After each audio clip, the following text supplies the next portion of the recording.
John Glynn. I'm using Photoshop Elements number 20 and just on a normal PC, nothing special. And today I'm going to be looking at the clone stamp tool. Okay, clone stamp. The clone stamp tool enables us to remove elements of our photograph that we don't want to actually use, or keep in rather, we don't want to have in our photograph. So you can't just rub things out. If I go to the eraser tool and I try and let's make that bigger so you can see the brush. If I try and rub something out, you'll notice that it either goes to nothing or it will I've got layer 0 on that, but if it had a background, a white background, you just see white. Okay, so it's actually going to, you can't just rub things out. I don't even know why it's the eraser tool is working very oddly, maybe because I've been using it for other things in the past. So there we are. We'll just be rubbing out and you'd be left with a space, and that space would be useless, of course. So we need, when you're wanting to remove something from a picture, you effectively have to put something back in the picture that you want or is realistic. So I'll undo all that. Undo, undo, undo. There we are. We're back to square one, and I've got background. Oh, I know why it went to that, because I was, yeah, normally if you're using eraser, I was on a wrong setting. Just basic eraser will just leave you a white space, by the way, and that's the normal eraser tool. I had it on a funny eraser tool, which because I've been doing other stuff. You should always put tools back to neutral, really. Otherwise you get confused with them. Okay, so that's what would normally happen if you just use an eraser tool as standard, which is pointless. I'm going to put my colours back to black and white as well, because I notice they're red. Okay, so we're not going to use the eraser tool. You're going to use the clone stamp tool, and the clone stamp tool enables us to remove elements of the picture that we don't want, but it has to be with something that is relevant to your picture. So the obvious thing, if I was going to take out these plugs, would be the background. Now ideally we would zoom in. We don't want to actually be working at normal magnification, because normal magnification, if we make changes or do something with our picture, it becomes more obvious when we come to show it to people. So we would normally advise zooming in on an area we're going to work on. That reduces the likelihood of other people seeing the damage or changes we've made to the picture in the process. And down the bottom here, at the below your picture, you got different types of brush. The brush is circular, but you get soft edged and hard edged brushes. We would normally use a soft edged brush, and if I do that and then I let's go back into that. Okay, and go into size so you can see the brush. There we are. I'm just going to take out a portion of the brush. You can either use a slider for changing the size of the brush, but it is actually quicker just to use the brackets on your keyboard. Holding down the Alt key on the keyboard tells the computer where to copy from. It's needing to know what you want to copy to cover whatever you're going to get rid of. So I'll use this bit of the wall. Click once with the left mouse key, and that just tells the computer what to do, and then I let go of the Alt key as well. So I'm holding the Alt key down, click once with the left mouse key, then let go of the Alt key and obviously my left mouse key, move my brush to where I'm going to copy to, and holding down my left mouse key, I can either just click once at a time, or I can hold down my mouse, copy over. Now I'm looking at, you'll notice there's crosshairs. Those crosshairs are really important to watch, because whatever the crosshair sees will be copied. Okay, and you can see that I have it's trying to blend in around the edges of my wall there, trying to blend it in softly. Okay, there might be a slight change in the overall look, purely because that's what it's seeing. There is a slight difference in tonal quality. Now if I keep on copying, you'll notice that when my crosshairs is over the top of this particular plug, the one that's in the middle, it recopies it and puts it back in. So that's why you have to be watching where the crosshairs are. So if you make a mistake like I am now, don't try and start all over again, or don't try and copy over it, start all over again, go back to undo and just begin all over again, somewhere where you can start from, like here, and you could choose the same area again to copy from, or you may want to choose a different area. If I hold down the Alt key, click once with the left mouse key, I can now copy and do that across all of them, but I'm still having to watch those crosshairs. Okay, and I may have to realign regularly, so I may have to put my crosshairs somewhere else and realign just to try and blend in the background and things like that. So you're trying to blend it all in, make it look fairly natural, and it may be that you take it from different parts of the picture area, but always be watching those crosshairs. You may have to resize your brush as well. The brush may not be able to stay the same size throughout. You may have to change the size of the brush to fit, because down here there's less space, so that brush would be fairly big, so I would maybe want to reduce the size of the brush and then copy down here and be more precise with my copying.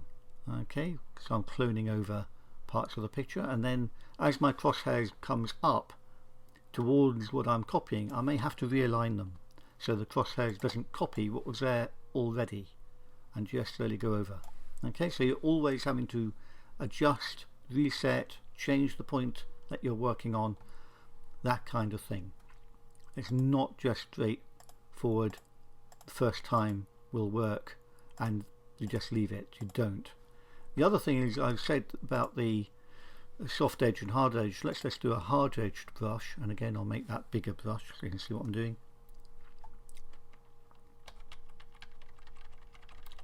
So this is a hard edged brush. I'll take up that piece of wall there, and now you can definitely see that there's a definite line on a hard edged brush, and therefore we wouldn't normally use a hard edged brush, because if I zoom out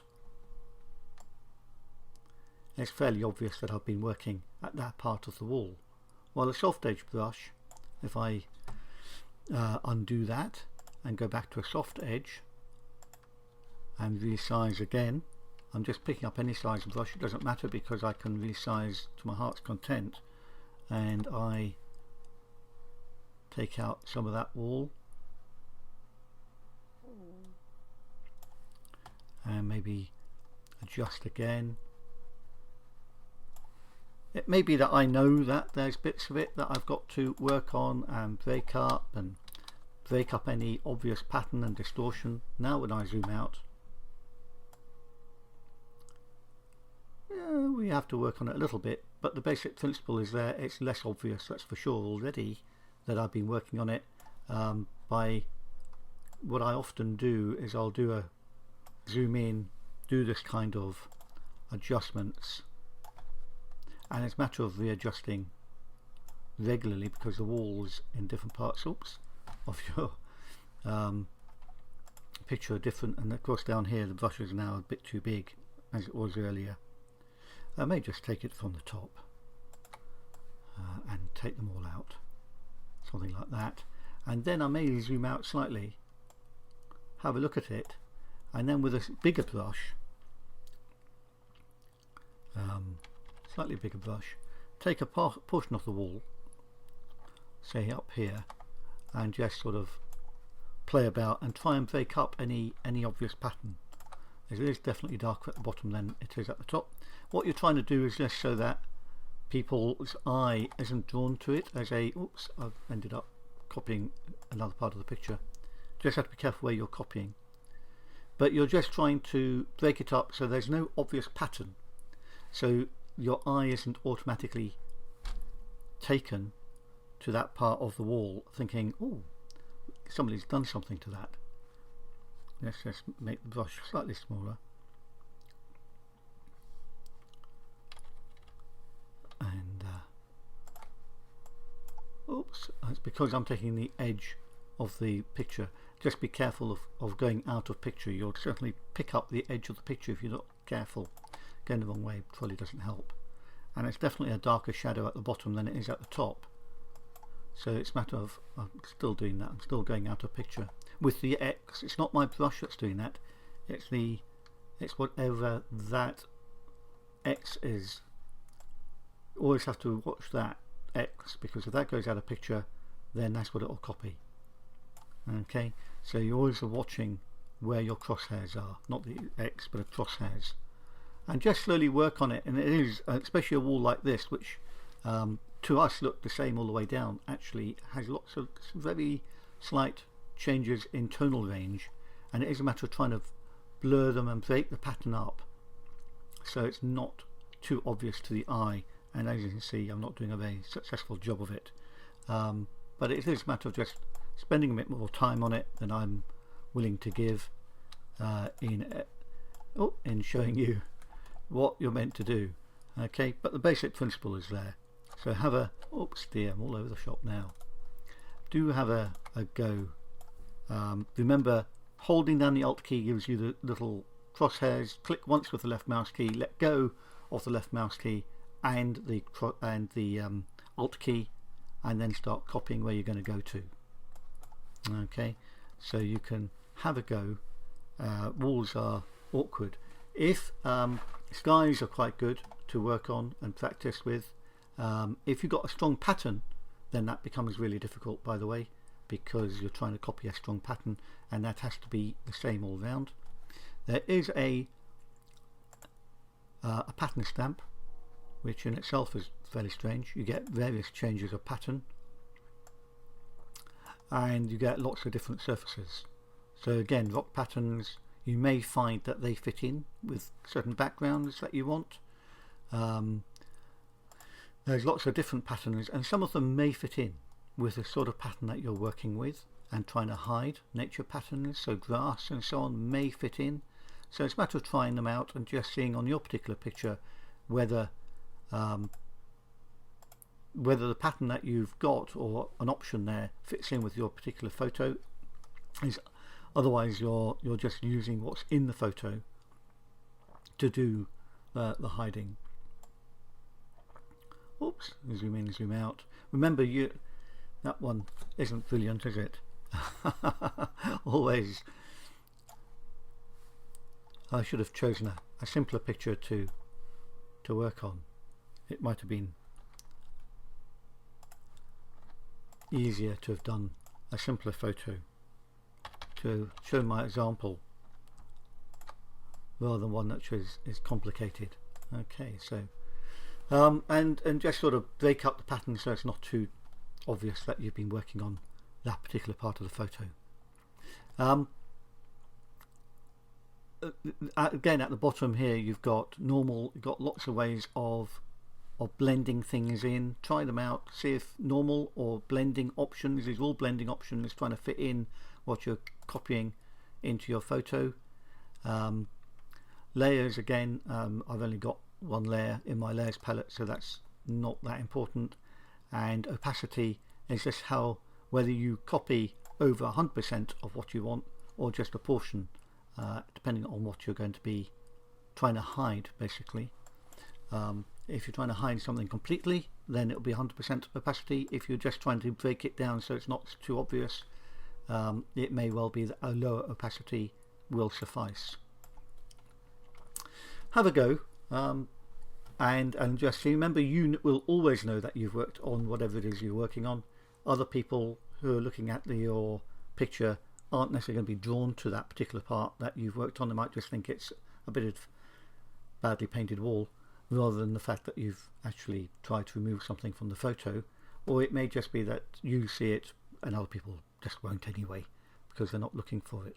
So have a go. Remember, it is just a matter of holding the Alt key down, keep it held down, click once with the left mouse key, then copy over whatever it is that you're trying to hide. Okay, remember that whatever the crosshair sees is what actually is being copied.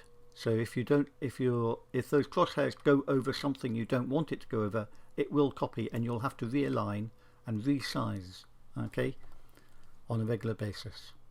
Okay, thanks for watching, and hopefully a little bit of practice and you can do a damn sight better job than me. Okay, thanks for looking at it anyway.